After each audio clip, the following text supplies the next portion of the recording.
business is that I help individuals and organizations shed the weight that's been holding them hostage. And I personally know about a lot of things that I allowed to hold me hostage. Number one, salary and benefits. Okay. Relationships that did not mean me any good, right? Friendships. Yeah. You know, when you think about the people who you grew up with and how sometimes you grow apart. For me, my anxiety is always thinks about what's the worst that can happen, and sometimes I worry about that, and then that kind of pushes me to try to be better. But like what's in my mind is worse than whatever happens. Even within the last, let's say, 24 hours, I had a huge project at work. I had to go. We went to go see this film premiere, The Color Purple, last night. Yes, with my soror, Fantasia. Yeah, see, right? I realized that I had a purpose in life. Yeah. I didn't know what it was, but I realized that death wasn't it. And so from that moment, it was like I flipped a switch, and I haven't looked back.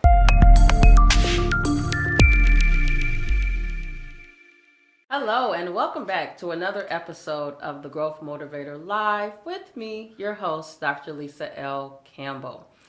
I am joined today with a friend of mine who I met in 1995. Oh, goodness. When we attended Robert Morris College, now Robert Morris University. Right. And I was trying to figure out when that happened, but I am joined today with Brian Stanley. Hello, Lisa. How we doing? I am good. It was 95? Yes, let me tell you how I know. So I went to Robert Morris in 94 for medical assisting. Okay. And then 95, I finished. Okay. And then went into the associate's program and then the bachelor's program. And I don't know when you finished, but I finished November of 97. Oh, look at that. So were you part of that first graduating class? For the Bachelor's degree program? In healthcare management. Yeah. So I remember that program started, and I said, okay, I was working at Loyola Medical Center in Maywood, so you can take classes there for free if you're working full time. So I'll go to Loyola, this, that, and the third.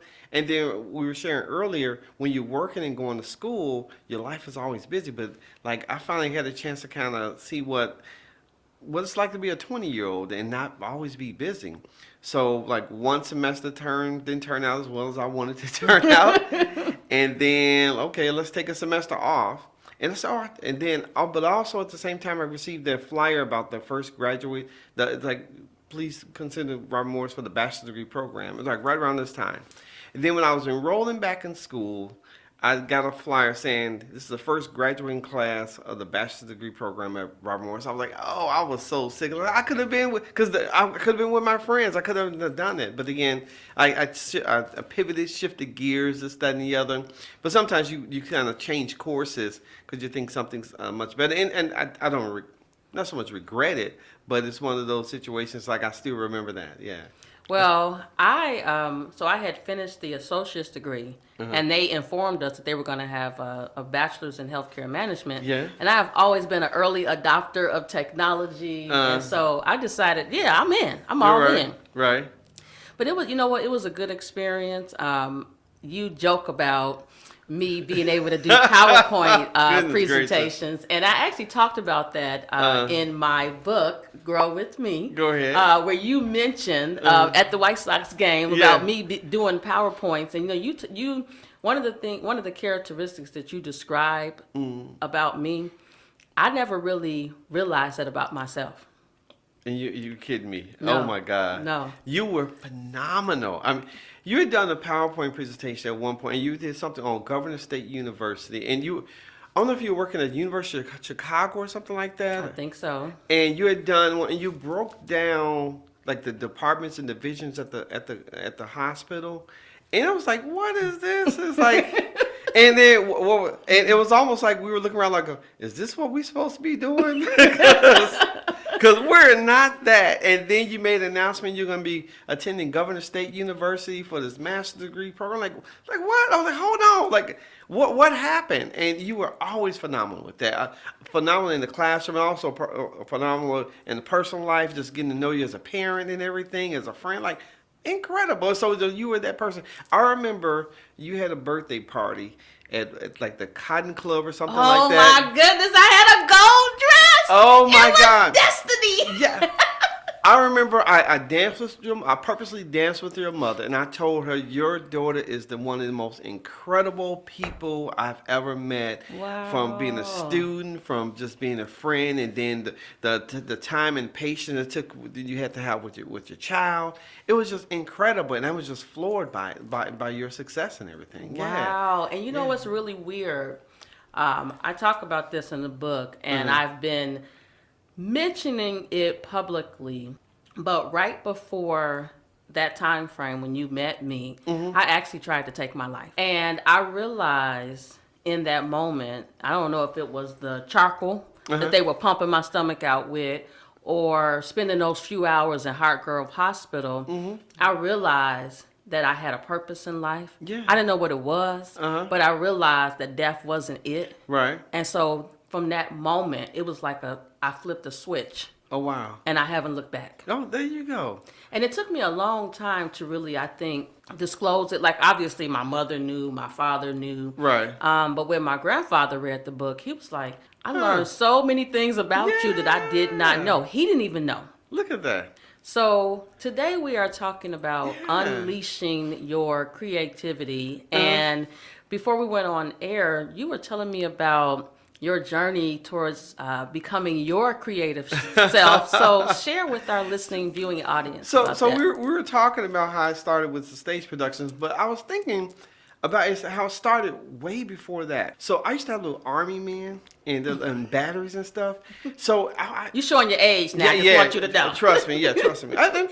So, and my mother had a knick-knack shelf with a little praying Mother Mary and all these other little stuff like that. Back in the day, we called it knick-knack shelf.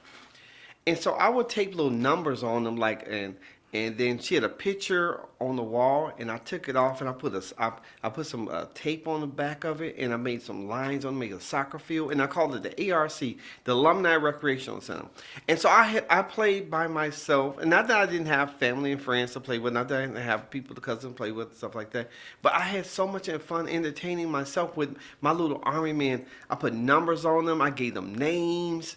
And then that translated to me starting, okay, you put a basketball rim in your room with a clothes hanger, with a plastic bag and a sock. Then I could play some basketball. I had this I had this chest of drawer where you can open the door. Don't tell nobody this. It was a small thing, you can open the door, that was my locker. One day, and no one saw this, shout out to Mesa Elementary School, west side of Chicago, North Lawndale.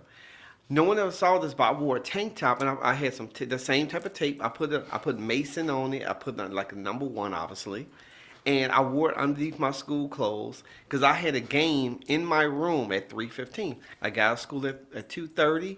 Finished like once you come in, I got ready for my game. I went in my locker in my room. I started shooting. I had a scorebook and all this other stuff like that. And it was amazing. My players were like Bill Cosabini, Bill Cosby.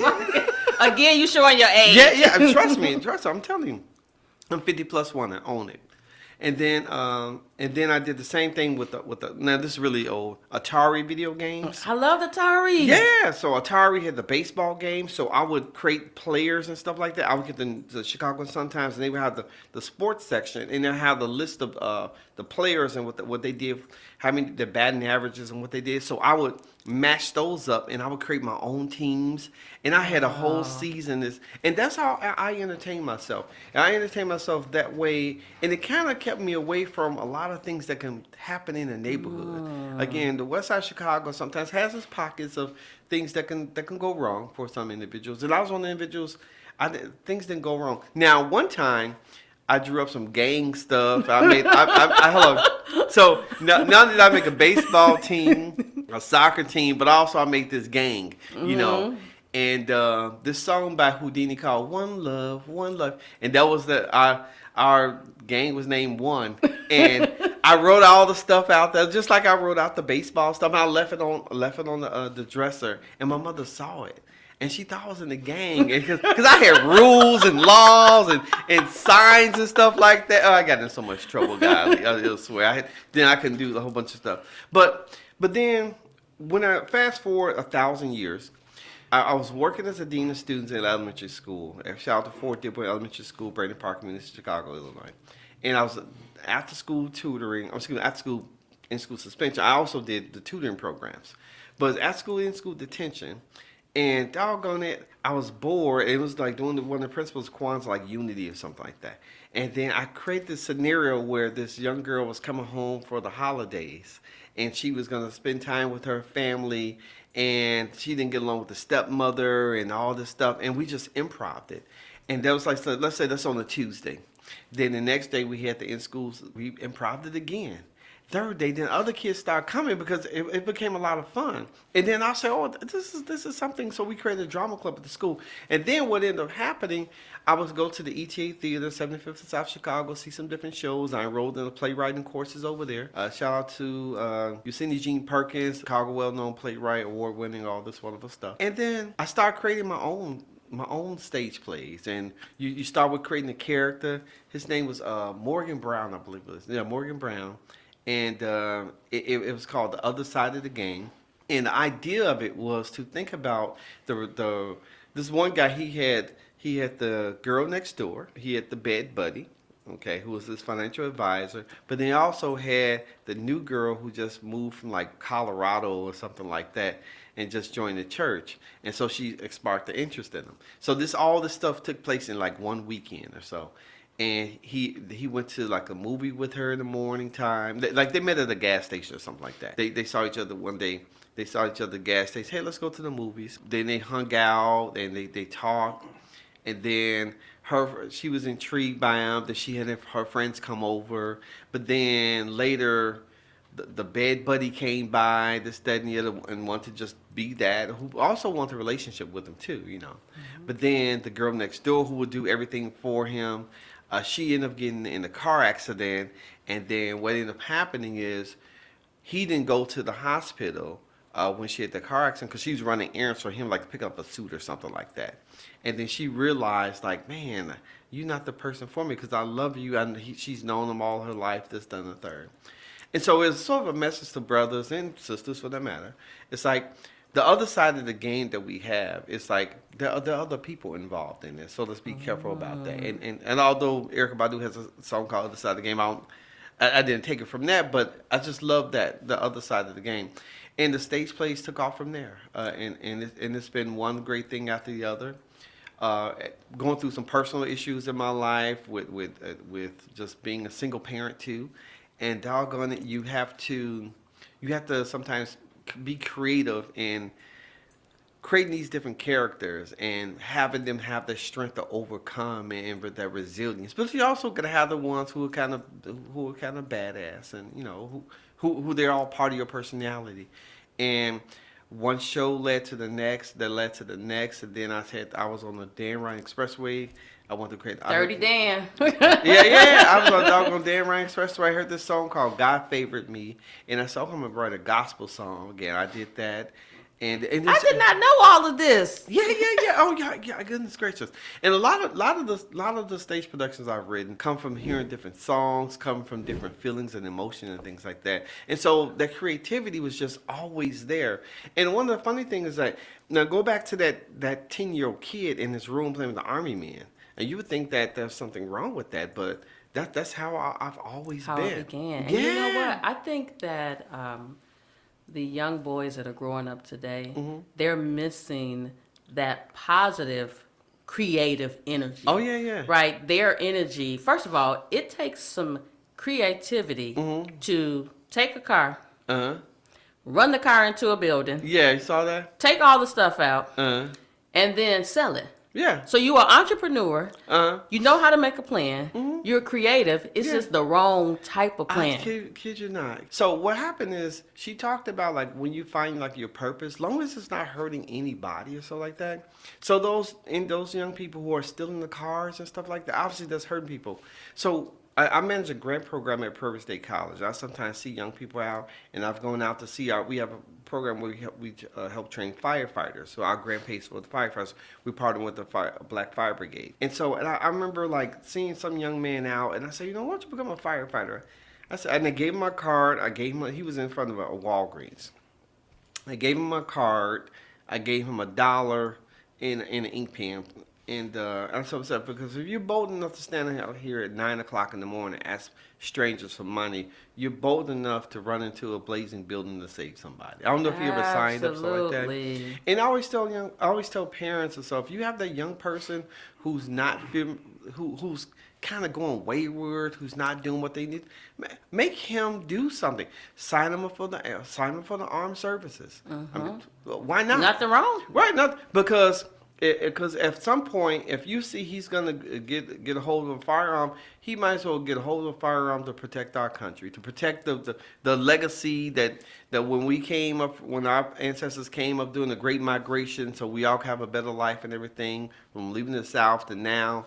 Might as well have him protect that, and then make something more of himself. Because sometimes they don't know that's what they can do.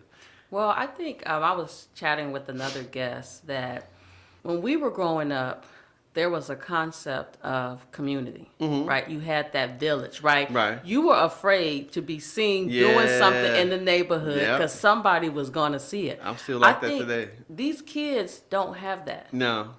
Like, they dare somebody to look at them. Because I always say, because the kids who used to get in trouble all the time, now they got kids. And don't tell them my kid, this ain't your kid, mind your business. I mentioned being a dean of students at elementary school for a long time. You see it mostly there. You see the kid get out of school at 2:30, 3:15, whatever the case, and by the time they get to the car, the parents are shouting 4-letter words at them and everything. But then, when you want them to come up for some event or something, you can't get them to come up or so like that. I was flipping through social media this morning, and I saw something they talked about. Dr. Kwanze Kunjufu, he mentioned about there are like 5 things that help a child be successful. And so it all starts in the home. Absolutely. Like if you could instill that confidence in the home and in that loving environment, it like works like consistency and patience and understanding and hope. All those things start in the home. Your child can be very successful in that. And so, what my wife and I, with Sharif Stanley, we try to do is make sure we instill that in our children. Trying to instill that even in ourselves, because we all get to that point. And I know you mentioned earlier about your situation before you made the sort of change. I think everybody goes to that. I think they're not willing to admit it, though. Yeah, I mean, everybody wants you to see them and think that life has been all peaches and cream, but we don't look like what we've been through. No, definitely not. I was talking with a colleague yesterday, and I said sometimes for me, my anxiety is always thinks about what's the worst that can happen, and sometimes I worry about that, and then that kind of pushes me to try to be better. But like what's in my mind is worse than whatever happens. Even within the last, let's say, 24 hours, I had a huge project at work. I had to go. We went to go see this film premiere, The Color Purple, last night. Yes, with my sorors, Fantasia. Yeah, see, right? And then I had another report that was due there for work. Then I had a film school project that was due this morning. Then I had to meet with you. I'm like, oh my, there's so much to do. And then one by one, I just start working on it, And in my mind, what I was working yesterday, I was saying, like, if you want to be the person you want to be, you want to continue the lifestyle you have. Sometimes it's going to take an extra hour. It's going to take that extra hour for you to do it. You're going to be able to push away and push back, but you got to go back to it. So while watching the film, I'm thinking, okay, and my mind's thinking, okay, I'm watching the singing, I'm watching the dance, and part of me is, okay, don't forget you got this stuff to do. So when I made it home, in your mind, it's always worse than it really is. Like, I got me home. Oh, well, the report's halfway done. Like, boop, boop, boop. Okay. So I knocked out a report in 30 minutes that it used to take like an hour and a half, but now I forgot to have this great team who puts this stuff together. So I kind of already have this stuff. So that was done. So I said, okay, well, let me work on my film school project. And the morning before, what I did, I got up and started uploading stuff to my program called Studio Bind. It's a screenwriting software. But then I'm uploading it, and I hate technology. I really do. And no, I do. God knows I do. I swear. And so I upload, and then the pictures are crooked and all this stuff. So each one you load into a frame, you have to set it up a certain way, this, that, and third. So that's going to be a pain in the butt. And plus, that's my kryptonite. Then I said, okay, I went to bed. So, well, I'm going to give it like 4 o'clock in the morning. But then before I went to bed, I said, hold on, what if I did a Google slideshow of it? Because my film school project was me co-hosting the radio show, Taste of Theater Radio on Thursdays at IIT 88.9 FM. Got a quick shout out there. Shout out to You are the king. You are the king of shout outs. I'm gonna have to work on that. First time production. And then let's stick a pin in this. So that's because one time I did a stage play. It's called The Judge's Personal Dilemma. And a good buddy of mine, Larry Green of In-Depth Pictures, he's a filmmaker and everything. He brought his equipment. I told him we can do a promo of his film. And with all this stuff going on, I totally forgot that to do it. And I forgot to give him a shout out, this, that, and the third. And he was like, oh, he can't believe that happened. And I was like, so I always try to remember all that stuff. So I love it. yeah. I love it. I listen. One of the reasons why this show was started was because I wanted to help others grow. Mm-hmm. But what I did not anticipate, and I am enjoying, is during this process, every episode, every season, every conversation, I am growing. Mm-hmm. I'm learning faster than I'm growing. So when I get to the place where I'm destined to be, I'm going to be ready. Yeah. And I often say, I was born like this. I was born a talker. Yes. In elementary school, remember on the report card, they'll put the little check marks? Yeah. So I had a check mark for talks too much. Talk too much, yeah. But you know what I realized? There are so many people who don't have a voice. Mm-hmm. And I am determined that I am going to use my voice. Mm-hmm. As a parent of a she's no longer a child. Mm-hmm. Will be 32 this year. Wow, look at that. She's still a child. She's still the baby. You know, she is forever the baby. Yeah. Mm-hmm. But when I think about the fact that I will never get to hear her speak. Yeah. I'm speaking for her and for me. Mm-hmm. And since I turned that corner where I realized who I was destined to be, I decided my voice was my most powerful asset. I get it. And my friend, Dr. Nisa Jenkins, actually just wrote a book called Speak Up, I Can't Hear You. Okay. I am speaking up for the single mother that's lost her way. Okay. The single mother who believes that life is not worth living, who she doesn't deserve all the things that we've been able to experience. I remember when we would take our kids on vacation, the kids would think that they Photoshopped themselves in some pictures. Wow. And so it is my desire to help others grow. My tagline for my business is that I help individuals and organizations shed the weight that's been holding them hostage. And I personally know about a lot of things that I allowed to hold me hostage. Number one, salary and benefits. Okay. Relationships that did not mean me any good, right? Friendships. Yeah. You know, when you think about the people who you grew up with and how sometimes you grow apart, I had to recognize I'm different than a lot of people, and that I needed to just focus on this continuous growth. Right. And that's been my goal from now until I die. Yeah, and that's on when you mention friendships. You mention those are the things that sometimes you don't get told enough, that when you start going a particular direction, like living out your purpose, the friends you have, they're still your friends, but the conversations and the time spent with them will start dwindle down a lot more. It'll go from kicking every weekend to maybe catching one game during the season to maybe like that baseball game we was at. Yeah, right. Like just one baseball game. That's it.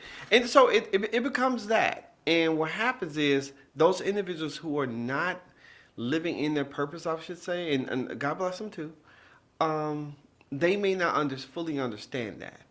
And so it especially happens in our community, especially in the Black community. Absolutely. You think you better than everybody. Oh my goodness. I was the different Black woman. You the Oreo cookie, all those wonderful things. But it's like, okay, so whenever you're trying to strive to do a lot of great things, so sometimes as African Americans, we have to live with that. And then there's the Black tax of once you make it, you got to help everybody else out and all this stuff. And then even when you work in different organizations, I mentioned earlier about the Great Migration and how our ancestors or how our great-grandparents and grandparents left the South to come to Chicago and Detroit and Philadelphia, all these different places. And what we left down there, unfortunately, sometimes we're doing that within our own community, and It's we see holding it. us back. Yeah, it's so amazing. Then we have the elected officials who, I always say they should be on the television, being creative themselves, using the different social media platforms and talking about the crime, talking about the stealing of the cars, talking about the shoplifting, talking about the gun violence. They should be out. They should have the billboards out there, and there should be more people out there. Even the individuals who are like the celebrities of the world, they should be from their hometowns. They should be talking about the crime and violence. And again, I don't know if they're hold to some standard in a contract where they can't do it. But even like there are some individuals who they do take bold stance against the music industry that degrades our community. And there are some individuals who talk about that, but then there are other arguments that's more uplifting. That's our creative art and everything. So it's like it's such a double-edged sword. But what I try to do is try to teach my son the best values I can, and try to instill those, and the positivity, the creativity, and do the things you like to do. And I always say, do the thing you love to do. Don't drive your purpose. Oh, I love that. Yeah. You know what? I think about my own transition. So just to give you the short version of it, because we're almost out of time. What? November, 30 minutes goes Oh by my fast. goodness. November 2022 is when the Growth Motivator was born. Okay. And it was the point that I decided that I needed to focus on the one thing that I enjoy to do. Okay. So obviously I enjoy talking, right? But Yeah. I provide education to Okay. physicians and nurse practitioners, physician assistants. I love doing that. Uh-huh.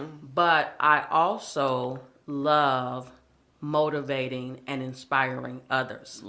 So this side of 50 is going to be about that one thing. Yeah. Because one of my takeaways from my balancing act from the time we were at Robert Morris, and I was, as you mentioned, working during the day, going to school at night. Then, wait a minute, you forgot about another part. Doing homework after that. Oh, yeah. And then getting up the next day to do it all All again. over again, yeah. I realized that I spent a lot of time making others rich, organizations, that prevented me from helping those that I was destined to help. Right. Because I realized a lot of people aren't born with confidence. At 5 years old, I discovered my ability to be confident. Really? When, I don't know, and I'll tell you why.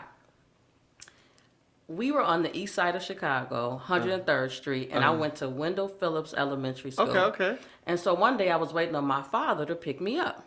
So I'm like waiting, and I knew I wanted to watch Sesame Street, but Yes. he wasn't there. Uh-huh. So I was like, you know what? The same path that Daddy uses to drive the car to take me home, I'm just gonna walk that same Look at path. that. Now, I don't advise that. No, right. In 2024. However, I was a leader then. Uh-huh. I was intentional about what I wanted to do then. So now, from 5 to 50, that whole characteristic of mine is on steroids. Yeah. And so I am laser focused on helping other individuals grow. And the reason that this talk show was created is because I want people to see us sharing where we were, because we didn't wake up like this, right? No. We had to go through a journey to get to the goodness. place that Still we're at going. now, but we're still growing. We're still learning. And trust me, some things that you learned 20 years ago, you're just now putting them into action today. I get it. You mentioned the walking home from school. I did that one afternoon from church. We lived at 21st in Kildare. My church was at 16th and Kildare, New Morning Star. And I remember one day I told my cousin, I'm about to walk home. I'm ready to go home. And I probably was maybe 7 or 8. And I walked, because remember, I was that kid. I'm gonna play not my video games. I'm gonna play my army man, and I walked, and I still remember that walk, going home, looking at people, thinking why is he walking by himself? And I walked all the way home, and I was like, well, am I gonna get in trouble? I didn't get any trouble at all. Okay, and then another thing you mentioned about things you do now. I have this radio show coming up at Governor State University. I'm going to call Fibers B Radio. I'm going to talk about education, workforce development, talk about the arts. I'm going to have that. Have Taste of Theater Radio on Thursdays. Let's talk about theater and film and dance and all the arts and everything like that. So all those things are part of me. It's hard to produce all those stage plays now, and so I'm going to be looking for some directors and other co-producers of these stage productions that we have to do in some film, stuff like that. Help the future generation. Yeah, of course. Listen, the person who taught my husband and I about all this cameras and all this stuff was somebody, this young man, Stefan from Larry's Barber College, has to be like 22. Yeah, look at that. And we knew a few things, right? But he was like, you need this lens and this camera. Jack. Right. But guess what? We learned it, and we're continuing to cultivate what we're learning. And it's been an amazing journey. Yeah. And we just getting started. So funny. I know we run out of time. Funny thing I mentioned about the film school project this morning. So instead of the Google Slides, I thought, what if I just create some digital image? Because my program is a Master's of Fine. I'm in film school, Master of Fine Arts, and film and independent film and digital imaging. And I said, digital imaging. What if I can take my screenshots of my stage productions and put words to it and music? And that's a particular art. So now what happened is over the COVID, a lot of people, they start creating these different reels and TikToks and Instagram and stuff like that. And I said, why can't I do that? Because it's sort of intimidating to me, to try to do that. Is it? Yeah. Now it's not, because there was one of the questions you asked me, like, what should people do? I would just say, just try it, And doggone it, I created a reel this morning, and I attached some of the mini photos I've taken at the radio studio, and I submitted it. It was like this is part of an independent project, but it was one of those things like, okay, I can try to do this. And I started thinking about all the other different other different images I can make and make a film reel of that, And then one last thing, one of the other challenges that really took me off, and I'm not sure if you know about this, my oldest daughter, Chantel, she passed away in July 2021. And so when that happened, that kind of threw me for a loop, like, what? I mean, so it takes your energy, it takes all that. So I also want to work and speak to those parents who have to go through that. It's one of the toughest times in your lives. It's one of those things that whenever you get the chance, or not all the time, but don't let your child know how much you love them, how much you appreciate them and stuff. And I was watching The Color Purple and watching and we all remember from the early 80s and even now, the relationship with Suge Avery and her dad. And it's like, well, I don't know, it was just sometimes daughters and fathers have the tension between, they still love each other, but why that tension is there, I just do not know. It was like the day before she passed. And I was about to call her because the first lady of the church had passed away, the lady who taught us the books of the Bible in Sunday school. And I said, no, I'm not going to call. I'm not going to be the first one to call this, that, and then I got a call the next morning that she lost her life in a car accident. And I'll never get that 24-hour period again. So I would say to all those individuals who as you're growing, as you're building and things like that, still cultivate some of those, not all the relationships, but some of those relationships that are really dear and important. Let them know, just talk, just hear voices or so like that. And I think that's going to they'll serve. And one other part, I'm thinking about all the stuff I talked about. I had to get them going this past weekend. I said, God got me, God's got me. Absolutely. And so I'll leave it at that. God's got you. And God's got you. As long as you're doing the thing you should be doing, it's not hurting anybody. So I enjoy it. Fires Be Productions. Thank you so much for your time today. I do want to say I'm so sorry for your loss. I did see that on social media. I can't imagine oh my God, what that's like, because I know it's not something that you ever get over. No. Right? No. So definitely not. Well, I think we have helped everybody learn about being creative, but also that everybody's journey is different. And if you walk in your own journey and you keep working it every single day, it will pay off. And you know how much fun you have with it too. Because sometimes you have fun by yourself. Oh, listen, that is not lost upon me. I love me. I'm going to watch some golf, flip through some football, eat some bad food, this, that, and the other. I rearranged the furniture in my house. I'm gonna sit in my family room today like it's a brand new house. I love it. I love it. Well, everybody, thank you so much for tuning in to the Growth Motivator Live, where we've been talking about unleashing your creativity. Until next time.